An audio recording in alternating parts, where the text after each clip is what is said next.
to remember to do that. Okay, so it is Monday, the 30th of March. And today we're going to continue our discussion of magnetic fields. But before we get started, a couple of items of business. I think we should have our second midterm relatively soon. I don't want to get too deep. I don't want to have too much on it. And sort of one more week is kind of the right place to stop. So I'm thinking of having the exam a week from Wednesday, so Wednesday the 8th. And we'll do that in this format. So what I'll do is I'll basically, like around the time class starts, I'll put the PDF up online or I'll send it out via Zoom, one of those two things, maybe both. And then you can read it and you can write your answers down and then scan them in just the same way you did the homework. Is there anybody who's gonna have a problem with that? Is that gonna be difficult for anybody? Okay. A lot extra time to scan them in and send them in. Yeah, sure. That won't be a problem. I'm not going to care about the time constraints too much, other than I know that you have other classes that are also meeting synchronously. So that's the only reason for the time constraint at all. But yeah, I mean, I'm not going to be a real stickler on this, provided you get it to me within, half an hour or whatever. And we'll have to make some arrangements. I don't know how this exam is going to work exactly. I think it's probably best if we have sort of a sort of a rule that you won't look at anything other than the textbook, say, that or something like that, just to make it so we know people don't have different resources that we're looking at.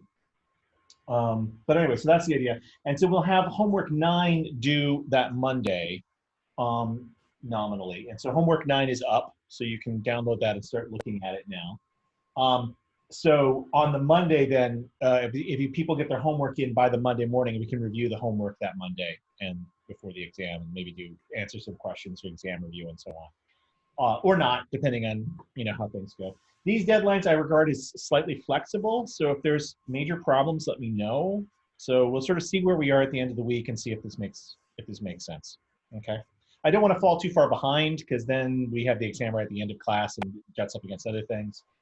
I want to make certain, one thing I try to make certain is that I don't have, I'm not piling up work at the end of this course, because often in IST or other courses, there's big projects due at the end, and I want to make sure I don't overlap with that.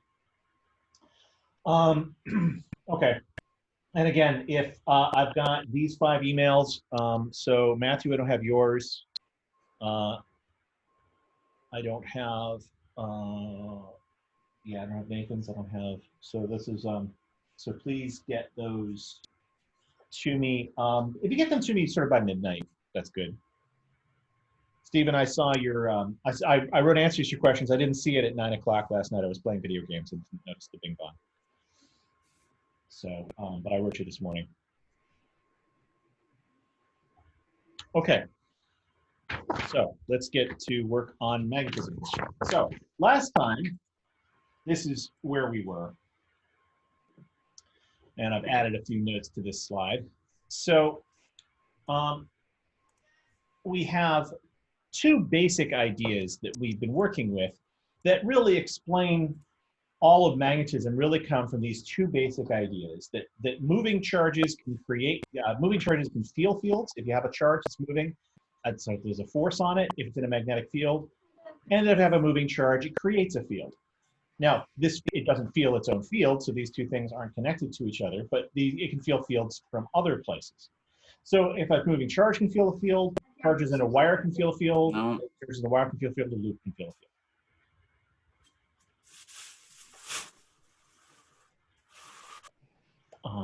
Question? Can't see. Oh, there's Matthew talking. Okay. Similarly, if you have charges making a field, that means a wire makes a field, and that means loops make a field. And we worked out last time, what the field is due to the center of the loop here. And we also worked out what the field is near a long wire. We didn't work out something specific on this. We could do that later. In fact, this calculation is kind of awkward, and we don't care about it too much at the moment, the actual number for it. But we understand all this phenomena now. And this turns out to be the core phenomena. And we're almost done with talking about phenomena. There's a few more ideas we have to put in. And so if you have particles moving in a circle. That's like a current loop, and a current loop makes a magnetic field that looks just like a magnet. And so if you have a piece of iron, all those little bits of iron can all line up the same way, and that creates a permanent magnet. And that explains why magnets have the various properties they do, and why iron has the strange properties it does.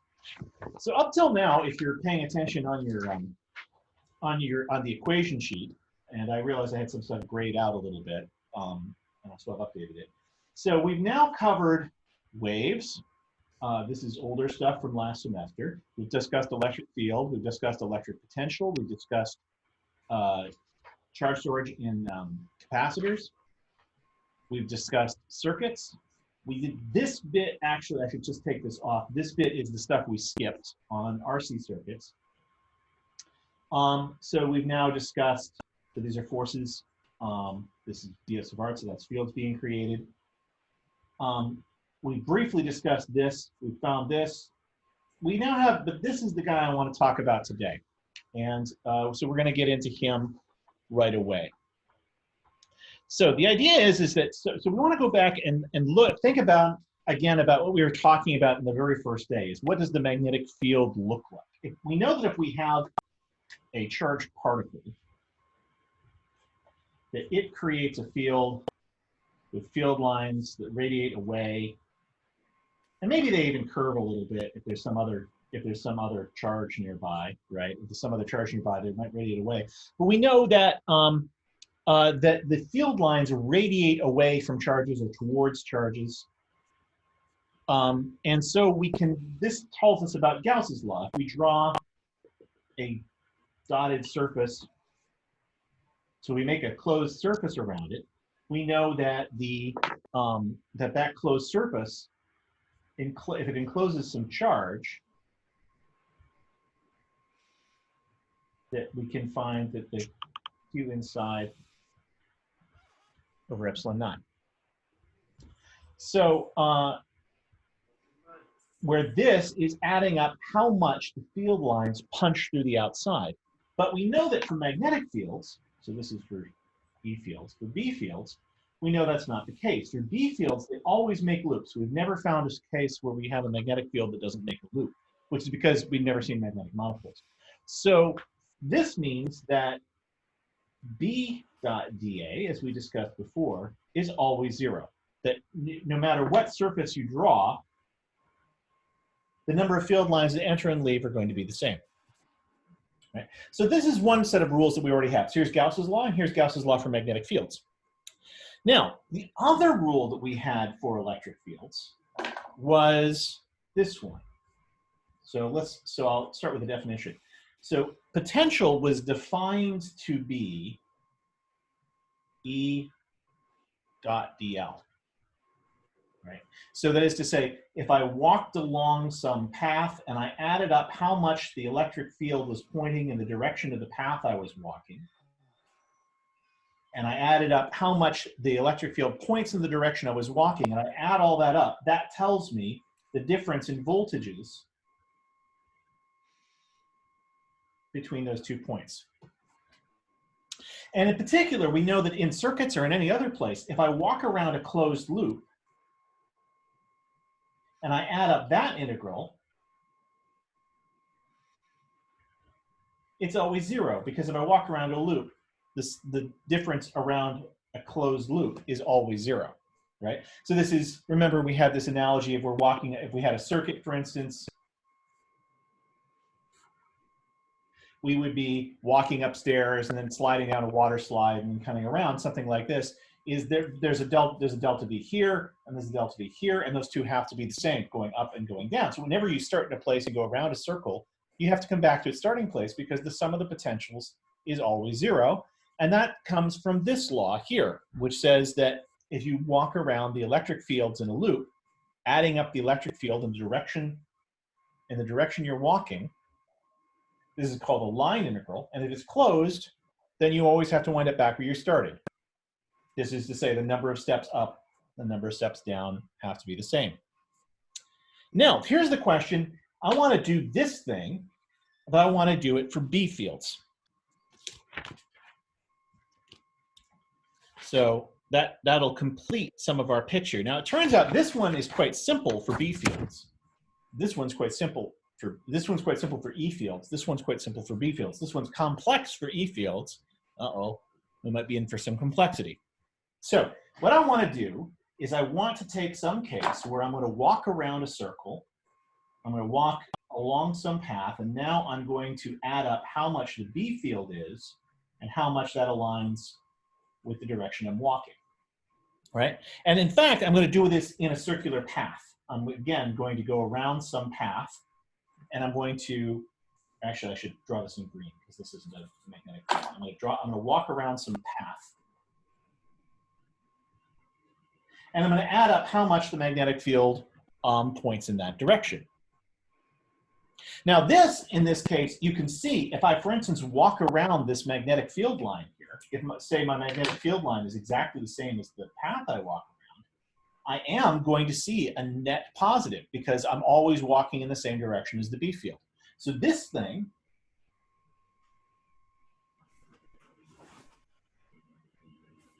is not zero. Because I know it could be not zero, is because this thing could be the case. If I walk around along the green line, I could be walking along the magnetic field line. And so if I'm doing that, my compass will always point the same direction. So that's and so let's give an example of that. Let's say I've got a wire. So let's take a current carrying wire here. So let's say current carrying wire. Let's say have some current going like this.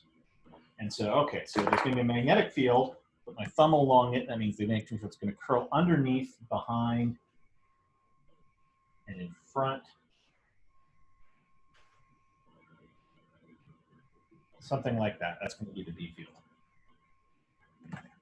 Right? So now if I walk along a loop, do I have that right? Yeah.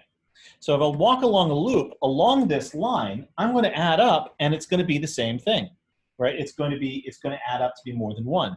In fact, if I walk along exactly along that loop, well, let's work about the numbers later. But it's clear that the magnetic field is proportional to how strong this current is. So whatever I get for my B.dl, it's going to have something to do with the field, with the current. Yeah, sorry.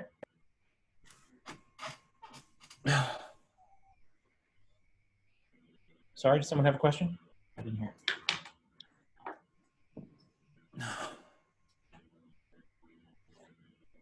Okay, so this was the question I was asking you guys in the warm-up. Zoom in on this, move the camera down, focus. So this is the case. I've got a wire with the current coming out of the page towards the camera. And I want to know what I get for this line integral. And so this is the line integral equation, is B.dl. Okay. And so there was some confusion about this. For instance, Mr. Onfroy said that it will be zero, as the flux of B will be zero, and the same amount of field lines will leave the circle as come back into the circle.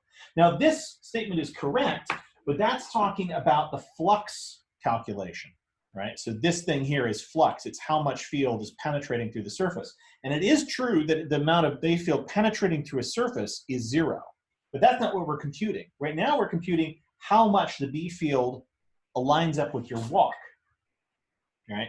And so that is not the same thing. So here you're referring to B.dA. And that is correct. So several people had different answers for this.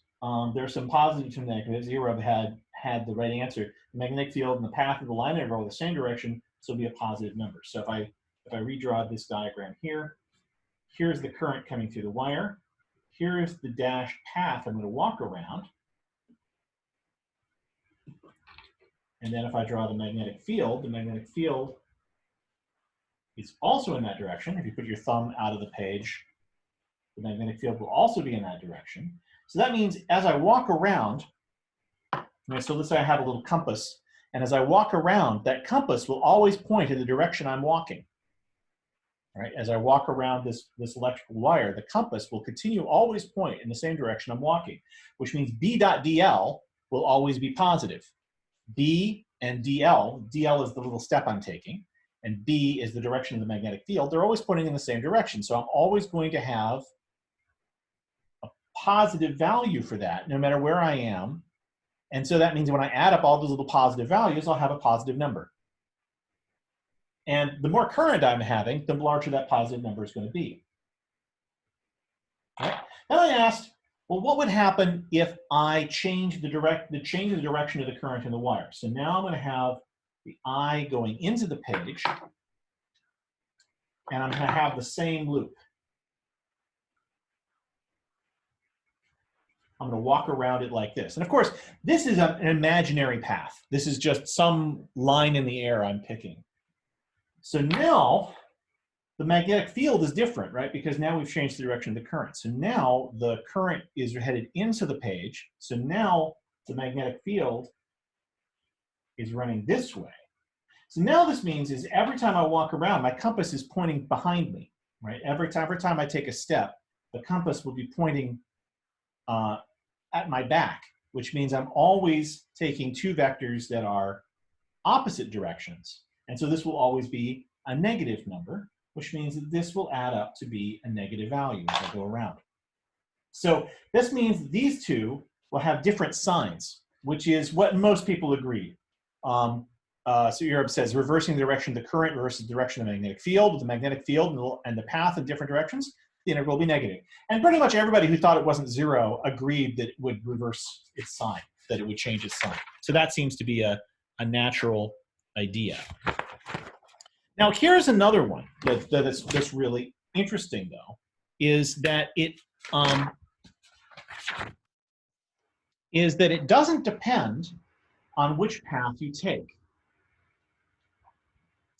So so the question is do we get the same value for the line integral here? And people weren't quite sure what to do with this, but Never Stop Stopping was looking at it and had some thoughts. So it says the field on the left side is larger since it's closer to the wire, but the field on the right side is weaker. So I guess the net value will be the same, right? There's going through a lot of weak field over here and through a little bit of strong field. And it turns out this is true, that the value for the line integral that you get, either no matter where the wire is, that total integral winds up being the same. And you can sort of see, I can sort of prove that to you for a simple case, right? So for instance, let's say I've got a wire coming out, and I'm going to walk around this circle of radius r, right? So the B field near the wire is going to be what? Mu naught I over 2 pi r is what we got.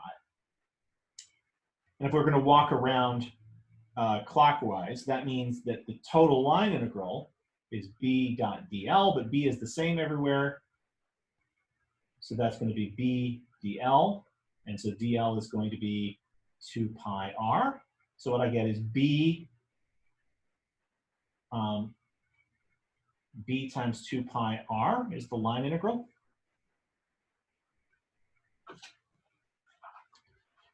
And so if I put in that for B, that's mu naught I over 2 pi r times 2 pi r. Oh, that's interesting. Just a constant and how much current is going through. It doesn't depend on r. It doesn't depend on how far away I am. So any circle I draw is going to give me the same answer, assuming that I've got it centered. Okay, so let's try drawing part of my circle off center. So what if I did something like this? So here's my guy, here's my wire, and here's the path I'm going to walk around. But over here, what I'm going to do is I'm going to break out to a larger circle, right? Something like this, and I'll walk around this path. Well, this will all be the same, but now if I look at what's the difference between this and this path? Well, this path, the length of the path is going to be proportional to the radius, right? So I'm looking at a large radius or a small radius. But the B field is proportional to 1 over r. So if I go further out, that means I get weaker by 1 over r. So I go twice as far away from the wire, I have to go, this segment will be twice as far, but I'm also twice as weak. So it turns out it cancels out. And so that means this leads to a result that, again, I'm not going to prove, but turns out to be true, which is that the line integral is independent of where the stuff is. So this rule turns out to be generally true. Let's zoom out again. I've got too much. Let's see enough paper. And unfortunately, we don't have a better name than line integral.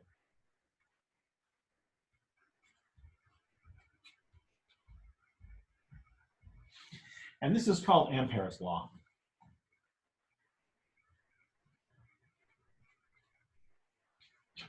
And this is of similar utility. So you remember we'll be doing Gauss's law when we were doing electric field.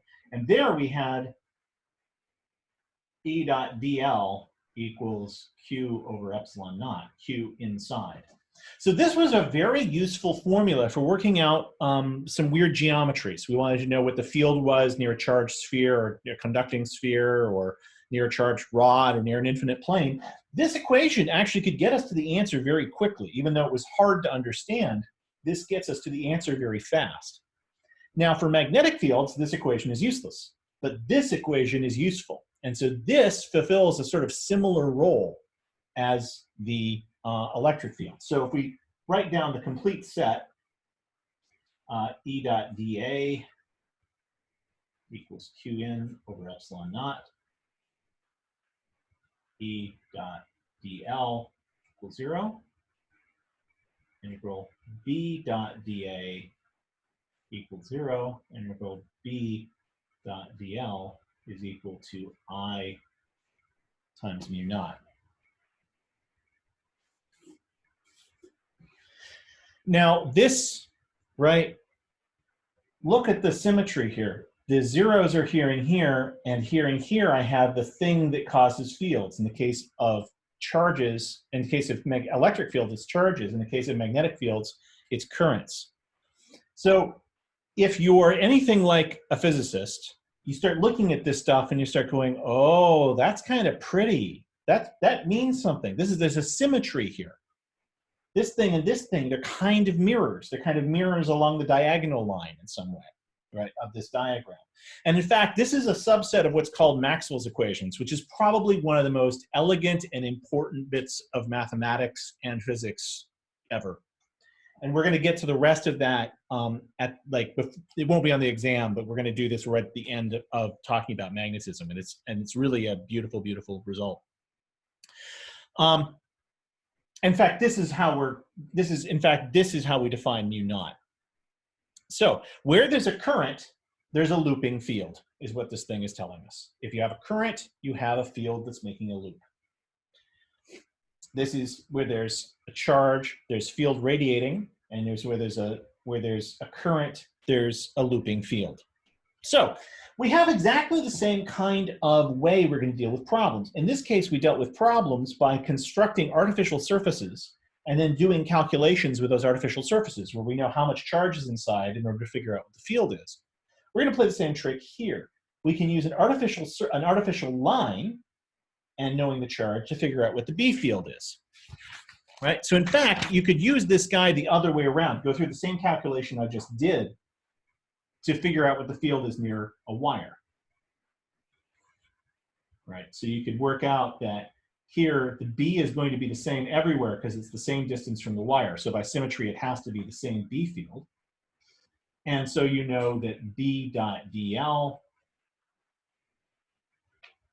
is I through the circle times I naught. So you know the B is constant.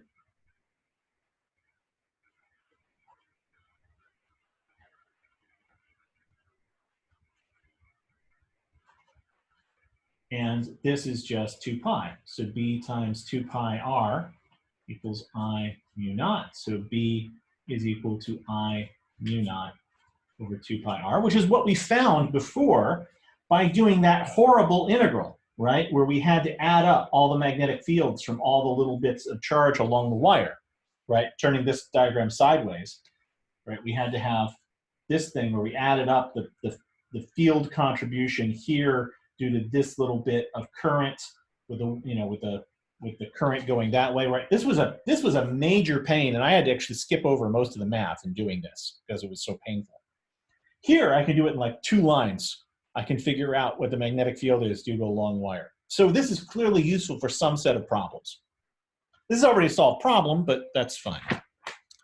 So let's just make sure we've got people on the same page here. So I've been talking for too long. Let's do a few questions. Let's do a question.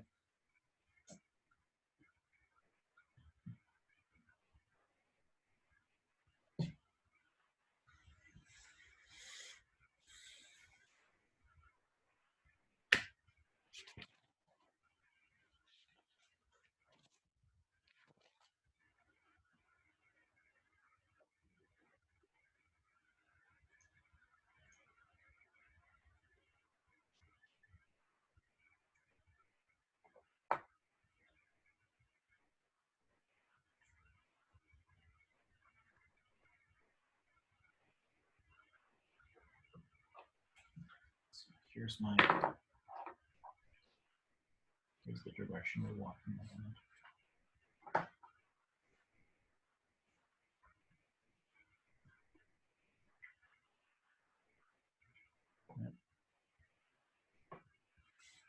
So let's say, for instance, take this little segment right here. So this is DL. Which way is the magnetic field from this guy right at this point? Or actually, let's even do this point. Let's take this as DL. Which way is the magnetic field here? This point on your screen. Which way is the magnetic field from this point? Yeah, it's pointing, the magnetic field is pointing that way. Right? So we're walking this way, and the magnetic field is pointing this way. So these two are parallel, right? Anti-parallel means they're pointing in opposite directions to each other. These are pointing in the same directions to each other. So this is parallel. It'd be perpendicular if the field were like this and we were walking this way, right? Are people with me here? There's a lot of confusion on this. A lot of people are answering C. Does anyone?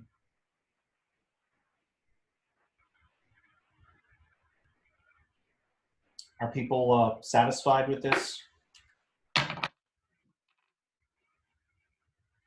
Okay. Now, so we need to have some sign convention for I through.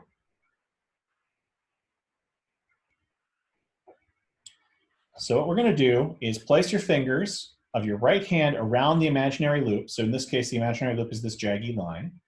Curl my fingers around that loop. And now I'm going to ask whether the current goes along my thumb or against my thumb. So if it's along my thumb, I'll call that a positive current. If it's against my thumb, I'll call that a negative current. So what's the total current through this loop?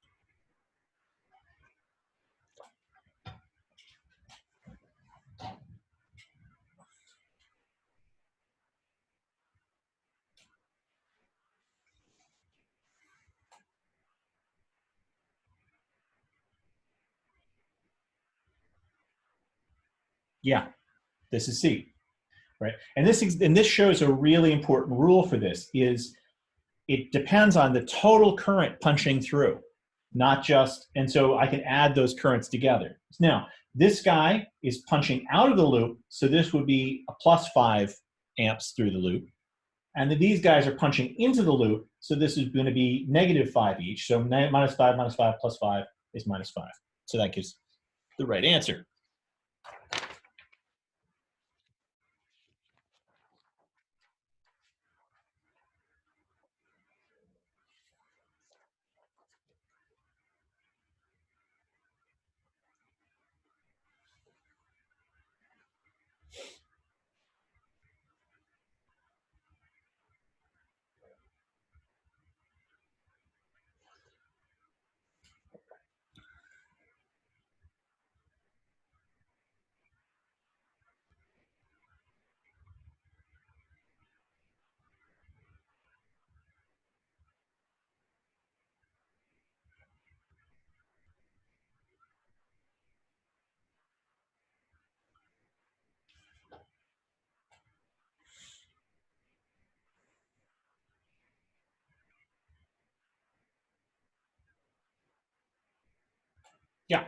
This is going to be A, right?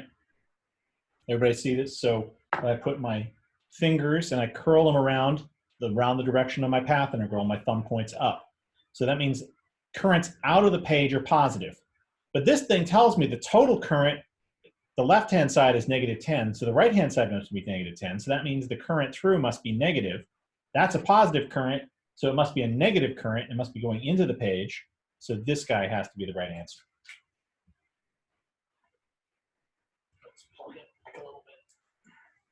Right. Okay. Let's do one more. There's a bunch of these, and I find it's best to figure out this stuff by asking questions, and so as it forces you to think about it. So it's a nice way to learn. So this imaginary loop is called an Amperian loop. Like we had a Gaussian surface.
Okay, Jacob, why are you answering C?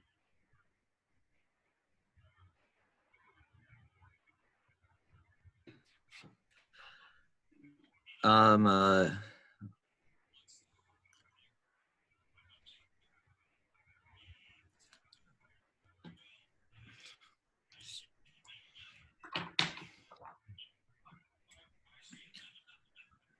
Feels right, or I'm still unsure, and okay, it's just guess. all right. Or, Somebody else feel more sure? Stephen, how about? Wait, oh, you're answering D, so I want somebody else answering C. Calvin? I said C because like the top part of the loop is going with the field, so it'd be positive, and the bottom is going against the field, so it'd be negative, and then the two sides are perpendicular, so they'd be zero, so it'd be zero altogether. Right, so these two sides are definitely zero. Now, how can you tell the number from this side and the number from this side are going to be the same, though? The field is equal on both sides. Yeah, so the B is the same here, and the length of the side is the same there. So B and L are going to be the same number, and here B and L are going to be the same number. So you're right. So the correct answer here is zero. And what does that tell you? It tells you there can't be any current coming out of the page. There can't be any current coming in or out inside that loop. If I have a constant magnetic field, there can't be any currents in there, or else that would disturb the field. It would make the field loop. So the only way I can get this is if I have currents running on either sides here, maybe, or above and below it, or something like that. But there can't be any current running through the page.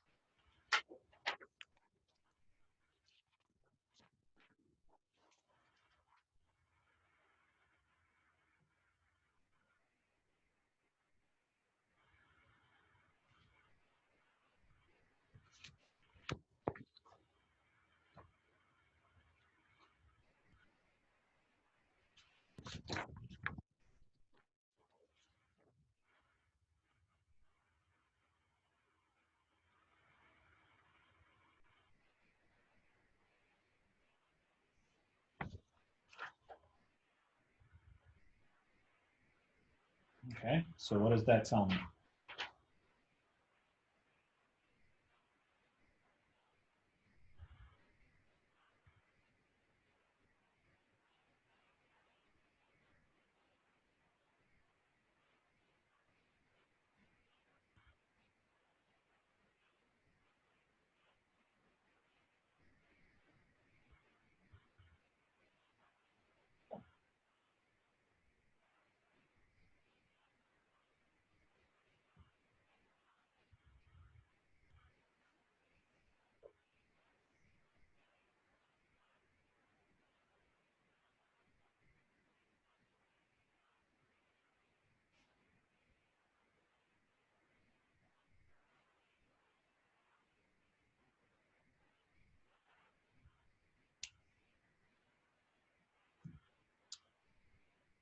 Okay, Nick, why are you answering 2 there?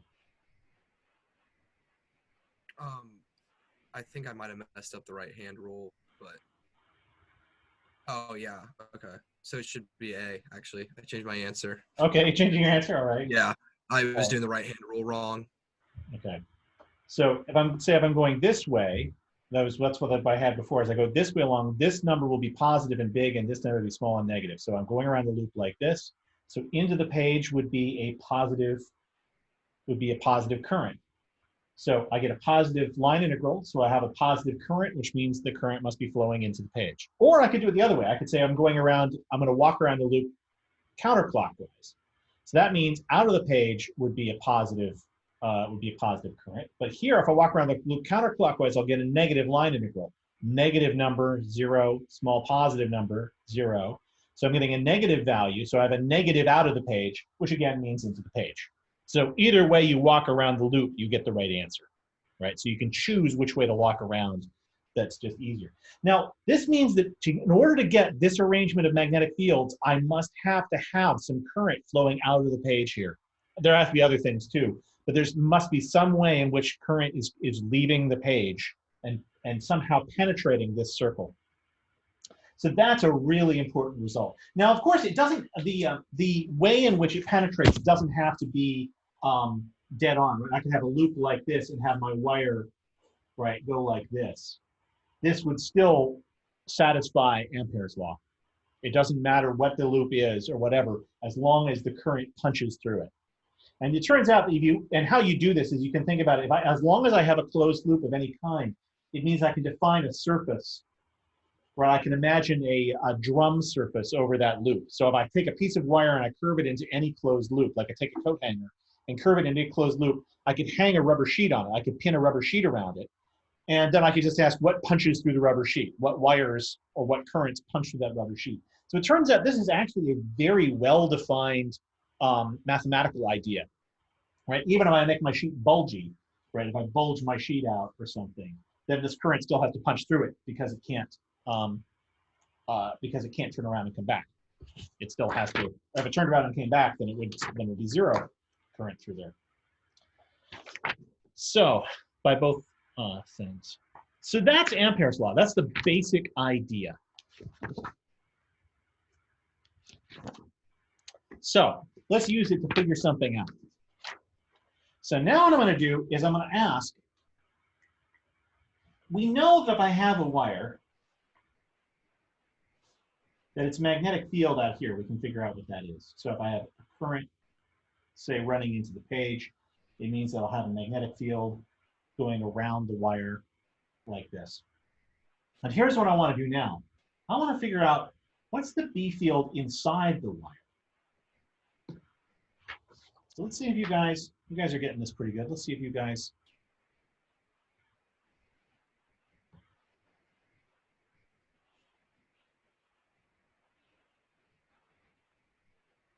Well, this is going to be like a series of 3 questions.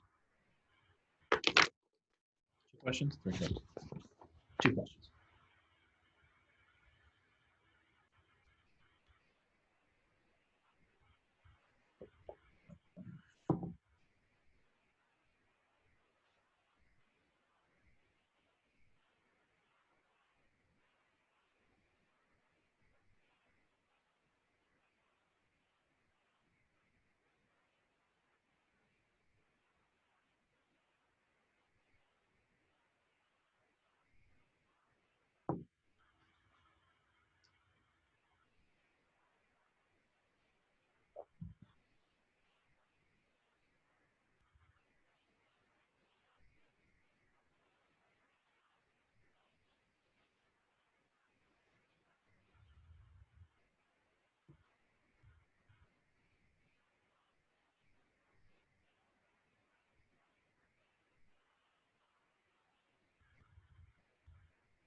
Stephen, why are you saying D? Just to get us Because I just don't understand why it'd be a factor of B if it's no longer, if I think it'd just be R at that point. So let's say, so let's draw the picture again.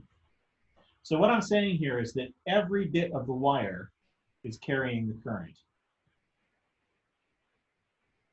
Imagine, for instance, this big wire was like a bundle of tiny wires, and each tiny wire is carrying the same current, or something like that.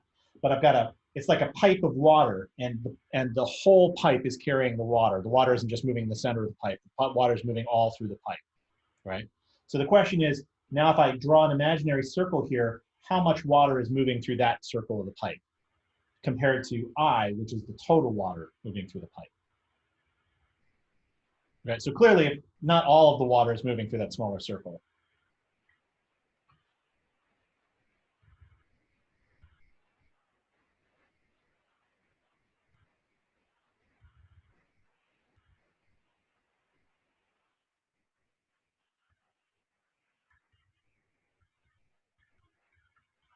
Give me a guess. It's okay if you're not certain. Okay. B is in fact correct. So if you're guessing B, you've got the right idea. That it depends, right? How much water I'm getting out depends on the area I select here, right? How much water I get through that pipe depends on the area of the pipe. So if I, for instance, color in an area that's half of the total area of the cross-section of the pipe, that's half of the water, right? Or I mean, I could put it like this, right? I could say if I do this, that's obviously half the water, right? Or if I did that, that's obviously a quarter of the water, right? So what I care about is the area of the shaded fraction. And the area of the shaded fraction here is going to be pi r squared. And the area of the whole pipe is going to be pi b squared, because b is the radius of the pipe. So that means that the current inside that loop is going to be the total current divided times pi r squared over pi b squared, but the pi's cancel, so that's I r squared over b squared. So that gives me this, right?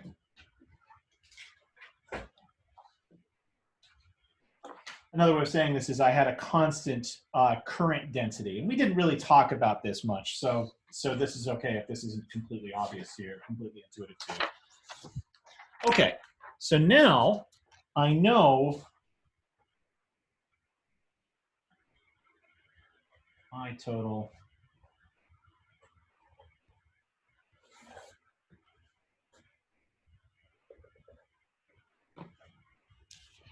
now here's the question.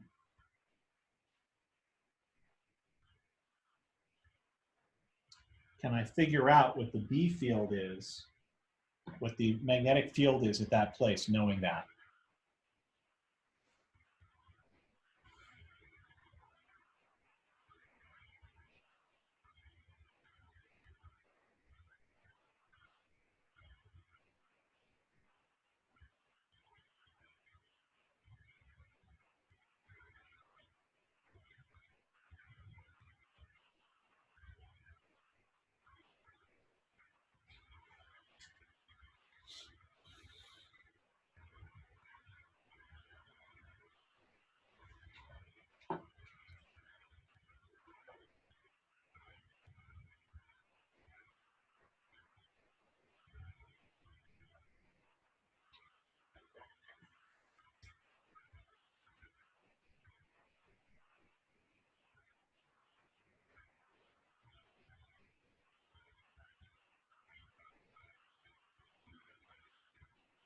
Okay, Nick, why are you saying D?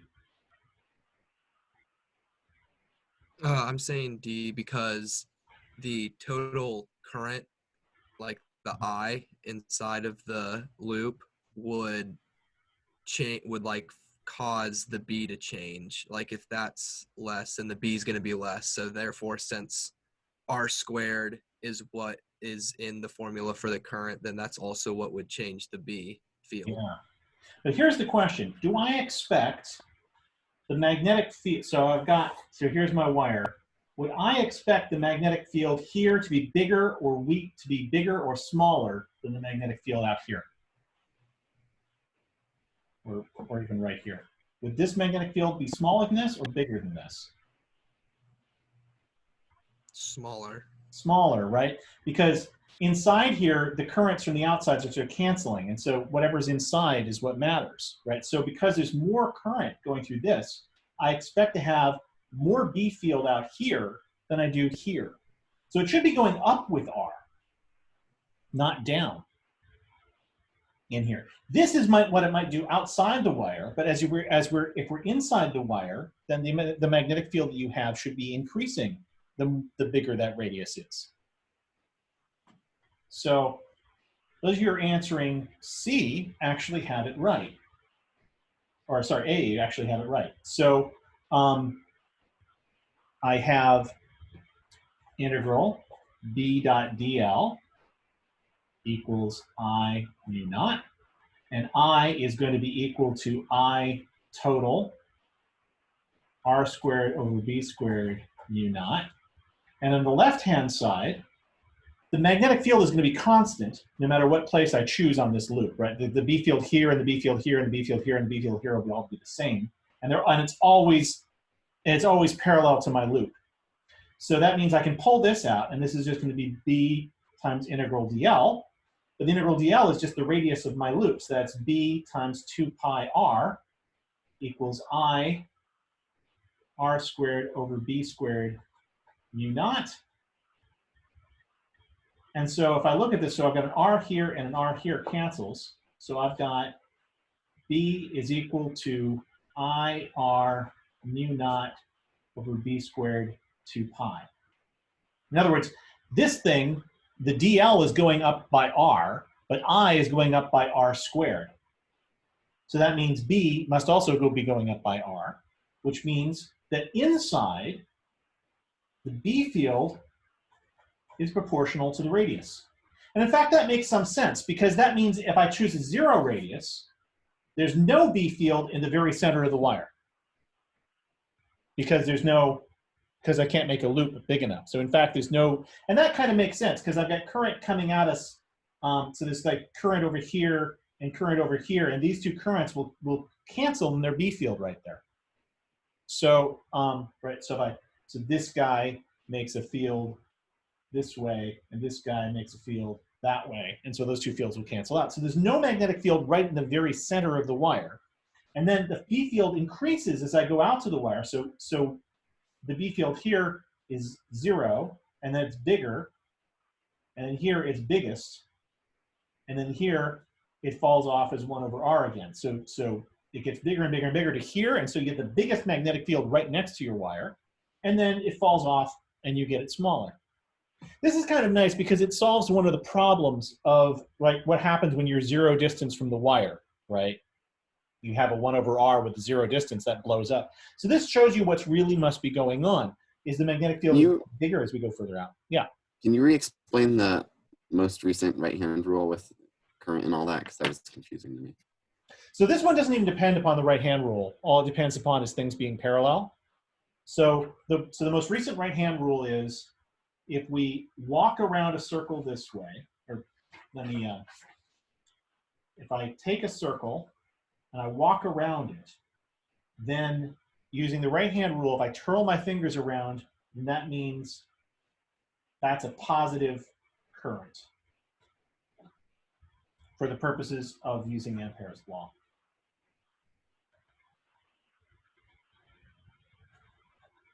So if I want to calculate this, so this current would be positive if it's going into the page and negative if it's coming out of the page. So that's the right-hand rule, the only new right-hand rule we've come up with. This is, again, a curly right-hand rule. And it's basically the same thing. It's basically the same thing as saying if I put my thumb along a wire, that tells me what the field is along the wire. Those two statements are equivalent. All right. Let me, all right, let's move on to another problem. Now, so I'm moving on through a series of problems with Ampere's law here to try to get to the interesting one, the one that's really useful in the real world. So we're going to continue to press on here. Oh, do need more paper. All right. So here's the new problem I want to work at. So brand new problem.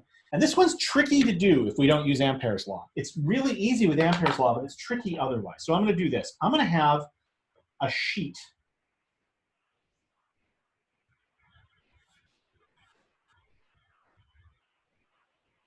Like this, right? So a long sheet. So this is a 2x4. So this is like a plank of wood, and I'm looking at the end of the plank of wood. But I'm going to make this whole thing out of metal. And what I'm going to do is I'm going to run a current through every little piece of the metal. Or alternatively, I could be saying this is a whole bunch of wires that are all moving parallel to each other. So I have a long piece of wire, and here I'm going to have the current, let's say, coming at us.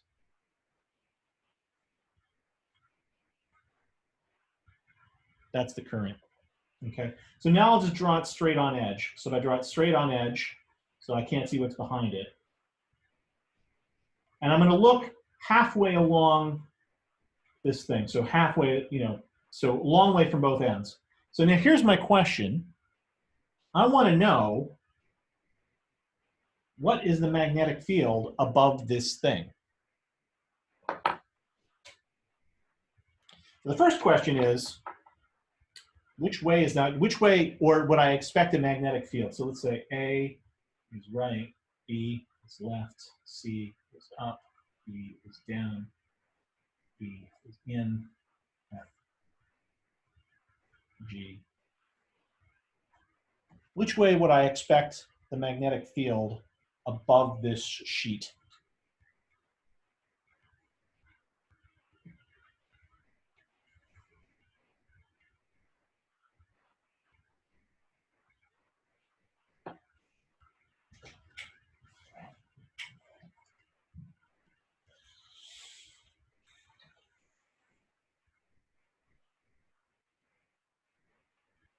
Yeah, it's got to be to the left, right? If I put my finger around one of these wires, I'm making curly signs this way. So for instance, this wire right below it is making a field to the left, right? So if I look at just this wire right here, he's making a field to the left. And if I look at this wire right here, he's making a field that's pointing that way, right? And if I look at the guy on the other side, so if I look at this guy, he's making a field pointing, let's see, that way. Okay. So this guy is the red one. The one on the right is making a field to the left, right, because he's got an imaginary circle like this. This guy is making an imaginary circle like this. And if you add up, and so for every pair, like the blue and the red, it's going to add up to be pointing to the left. So as long as I'm in the middle of this guy, I'm going to wind up with a field to the left, right? Correct? So this means, oh, now here's the question is, what's the field going to be down here? Which way is that field going to be?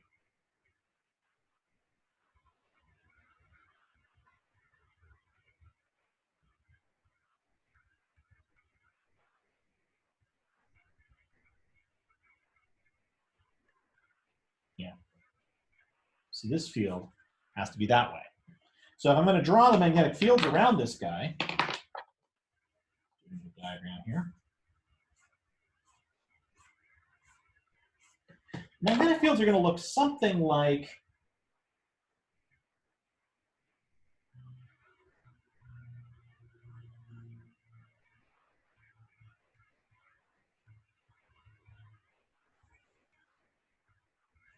that, right? Now it's going to be stretched out. It's just like having a single wire, but it's going to be stretched out. And in fact, if you make this very wide, these lines are going to be very, very straight.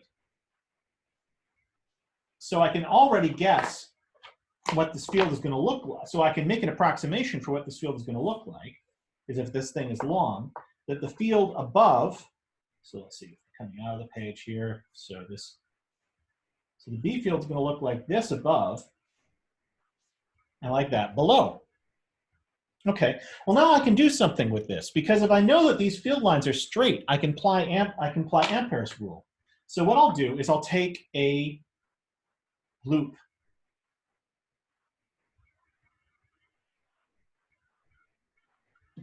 And let's say, which way should I go? Let's go around the loop this way.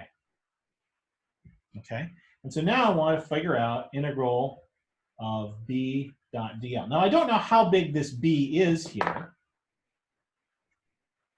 but if I choose the same spot above and below, the b field along here and the b field along here will both be constant and the same number. So whatever that b field is, it's going to be constant, the same number. And also I know the field is going along the direction we're walking. So if I walk this way, I'm going to see it be constant. If I walk this way, I'm going to see it be constant. So that means I can take this out of the, I can take this out and say it's going to be b times, and let's call this distance here w. So it's going to be b times w when I walk this, plus b times w when I walk this one, right? So if I walk this way, it'll be a positive number. When I walk this way, it'll be a positive number. And then along these vertical things, I know I can see that the b field is always going to be 0. It's always going to be perpendicular to the direction I'm walking. So I get 0 contributions from the two sides. So I don't get any b field, I don't get any addition to my loop from the two sides. So I can now use this. Integral b dot dl is equal to I through times mu naught. And so the thing on the left is 2 bw equals I through times mu naught.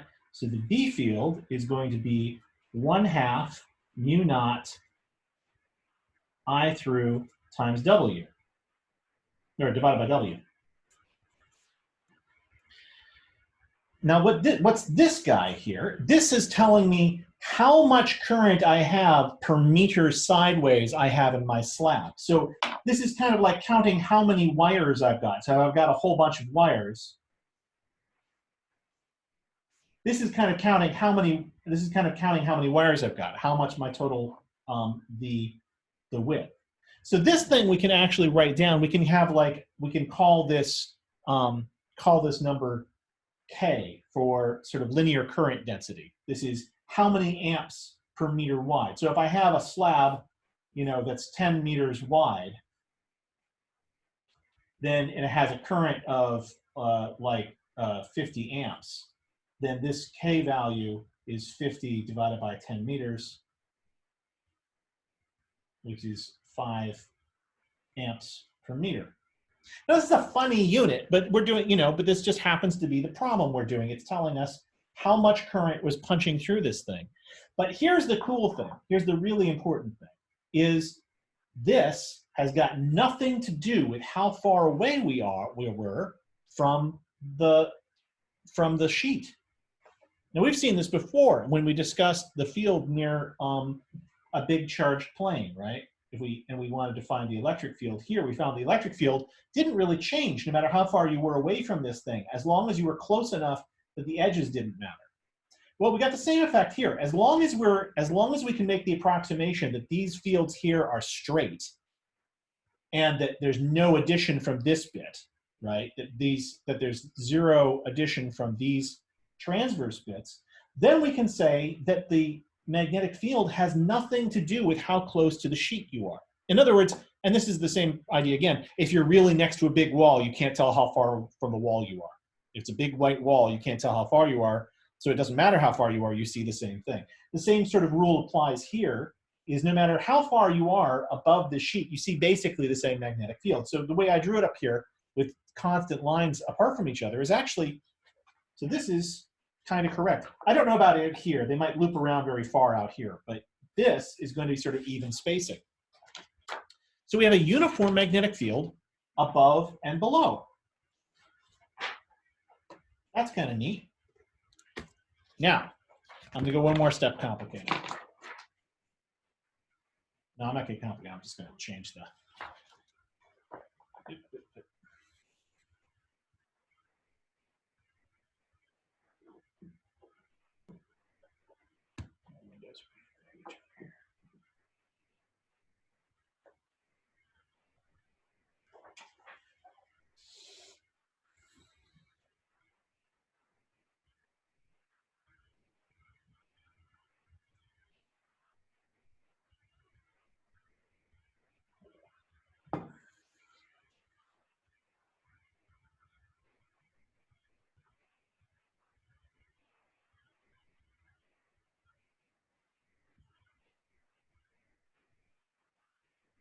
Correct. This is going to be to the right.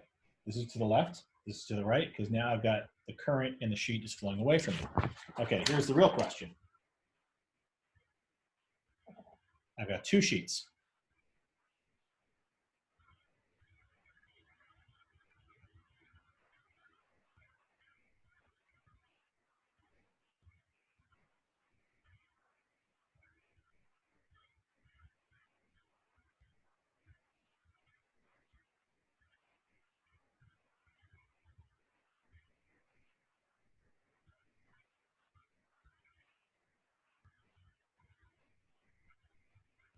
Seeing a lot of B's, right? Now it's clear they're not going to cancel out. Well, no, Stephen thinks it's going to cancel out. So Stephen, you see why it doesn't cancel out? Below this sheet, it's to the right, and above this sheet, it's to the right. Right, so this sheet, the top sheet is creating a field to the right, and the bottom sheet is creating a field to the right as well. Right? Got it? Okay. Let's make certain you understand it. Okay. So now here's the question. So it could be A or it could be B. It's definitely not 0, right? So here's the question. What does Ampere's law tell us has to be the right answer?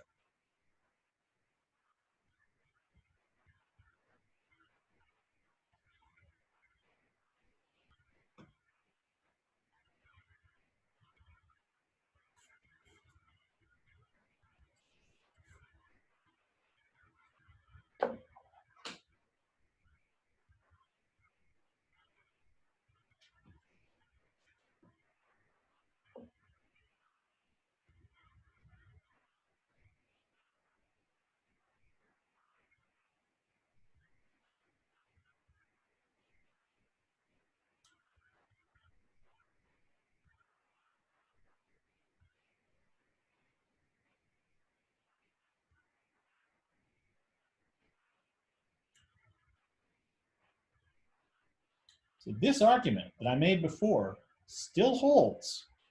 There's nothing different here. Well, there might be something different here. What might it be? I made an assumption before that the B field here, so the B field, which is this way, and the B field here are the same. Is that true still?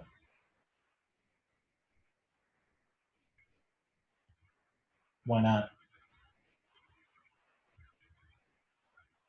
Why is this field and the field right here and the field right here different? Because there's a second sheet, so the fields are feeling some field from that bottom sheet as well. Yeah, so this guy is making a field, so the bottom sheet is making a field always to the left. So up here, the total B field up here is different from the total B field down here, so now our argument goes away. This is a little different from the case we had with the two charged plates where the second plate didn't change anything. Here, the second plate does change something because it adds in both places. So here, the right answer is what you guys were saying. This was your intuition, is the right answer is 2 times B0. And it's because the Ampere's law, our assumptions in Ampere's law went away, is when we brought the second sheet in, it changed the configuration, so we couldn't depend on it anymore. Okay, so what both of these guys do is make a field to the right. So now they might think, okay, these infinite plates, these infinite sheets of charge, this is kind of a stupid arrangement.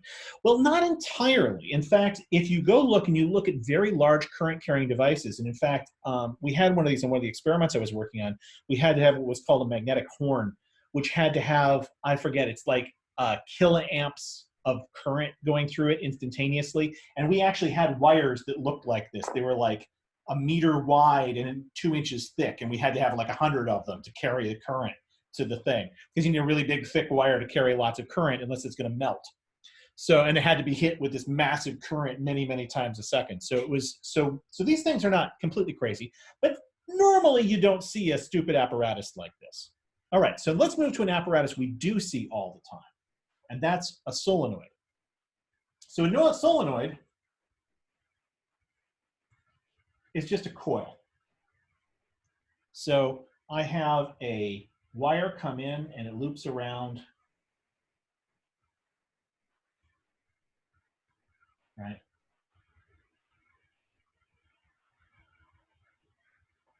So if a wire comes in and it loops around, and now I want to know what the magnetic field is inside, right? So looking at it from above, I have the current coming in and it loops around several times and then it comes out again. And we have a battery connected to these two wires to push that current around, right? Now we already dealt with this case where the loops were right on top of each other, where I had something look like this. But this is a case where the loops are not right on top of each other. They're spread out. So now I want to know what the magnetic field is in there. And this is a very common thing. Those of you in engineering probably have dealt with solenoid valves or solenoid actuators at some point. So these things are very, very common. And coils are a very, very common way of creating magnetic fields. So we want to know what's the B field inside there. And it turns out we just solved the problem. Because if you look at this, I can do, if I look at a coil, so let's have a coil wire that's doing this. And what I'm going to do is I'll take this coil and I'll slice a sheet through the middle of it. So I'm going to say my paper cuts through the middle of the coil. So here's one wire. So the wire, the current is punching out of the page here and into the page here. So it's going into the page, moving along, coming out of the page, and then it's going to loop around. And it'll loop around and come back to here. So it comes out of this, loops out of the page, into the page, goes behind the page, comes out here.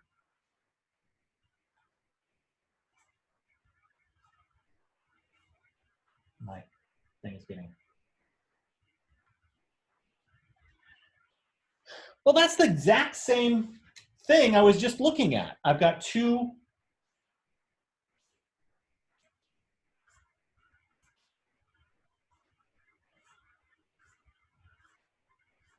That's two sheets of charge. That's two sheets of current. Here's the current coming out. Here's the current going in. So I should be able to work out Ampere's law for this, right? This guy is going to be making, so let's see, he's got a field out of the page. So he's going to be making a field this way. This guy's into the page, so he's also making a field this way. So these guys are going to be making a strong magnetic field that does this. And then the field lines are going to loop around like this.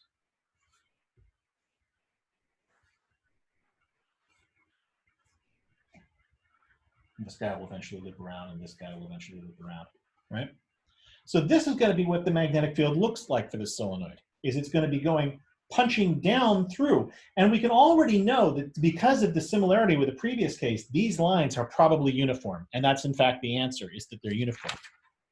How are we doing here for time? All right, we're getting late on time. So next time we'll walk through the details of this one more time, to just get a little bit more used to Ampere's law, and then we'll move on to chapter 29, where we're going to talk about induction, which is the last big topic in magnetism that we're going to cover really thoroughly. There's a few more topics in electromagnetism that we're going to talk about, but because we're low on time in the course, I'm just going to sort of tell it as a story. It's a very important story and an interesting story, but it's not something we'll do mathematically very deeply. We'll do it a little bit.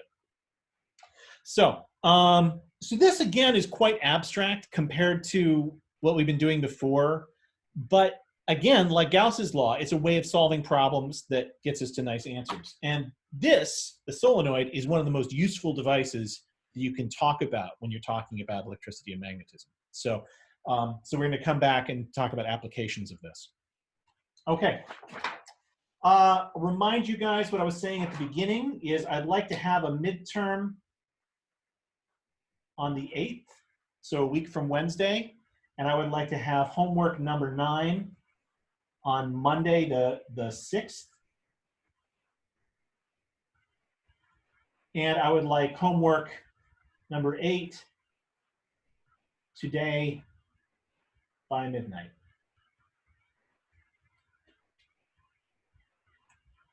And if you're still having any problems with this, you can let me know. I've gotten 4 or 5. I've got like 5 of you have gotten your homework, so I'm still waiting on another 5.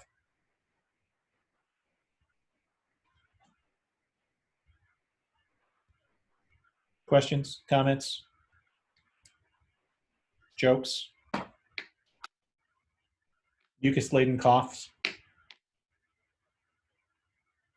Okay. How's everything going? Is everyone sort of managing the load okay? Is there any problems? Yeah? Seems okay. I should probably say, so you probably heard that some courses are offering a pass-fail option. I was not going to offer that, but if any of you want to discuss that with me offline in Slack chat or by email, let me know. I don't think it's a good idea for anybody in this course, and I don't think it's a good idea for the course to go pass-fail. But if you have strong feelings about that, talk to me, and we can discuss it. I think most of the professors in physics are not going to. I'm sure Trittman isn't, but I'm not. I want to listen to you guys. So if you're in circumstances that you think are making things extra difficult and you'd like that option, tell me about it a little bit, and we'll see where we go from there. Okay. I don't want to be autocratic about it, but I don't think it's a good idea. But if you have strong feelings, let me know. Okay. Have a great day. See you guys all on Wednesday. I have a quick question. Yeah. You too. So I know you have our lab due Wednesday, like the continuation of last lab. Do we have a new lab due Friday, or is this the only lab? No, this will be the last one we're currently debating it a little bit. I think, was it due Wednesday or due Friday? I can't remember. This lab, the continuation of the lab. Yeah, the motor part. I thought Oh, we it had was the due motor this part due Friday. the end of the week. But what I'm saying is is that the full lab for this week, or is there any other one? Yeah, that's it. So, and then what I'd like to do is then take a little break, and then the next labs will be optics labs. So there won't be another electricity magnetism lab. That's what I'd like to do. Robertson's kind of in charge of organizing this, though, and we're still sort of debating which way it's going to go. So, but yeah, I think that's going to be the last lab for a while. I might have like a little activity or something, like a 10-minute activity, but nothing like with a big write-up. So then will there be another lab kit somehow sent out, or? Right. So you're going to get a questionnaire. Thank you for reminding me. You're going to get a questionnaire probably today asking you if you can either come to campus to pick up a kit, or if not, what your mailing address is. And we'll try to mail those out this week, assuming all the parts come in. So this is going to be some stuff like a laser pointer and some optical and a piece of acrylic and some pins and some diffraction gratings and some other stuff to play with for the stuff at the end of the course, which is really fun. So we're thinking, so my thinking, and we have to coordinate this, is like 2 more labs at the end of the course. Because we're keeping the pressure on in the main lecture. And so I want to dial back the lab a little bit. Okay. Thank you. Thank you for the question. Very good. Okay. See you guys all on Wednesday.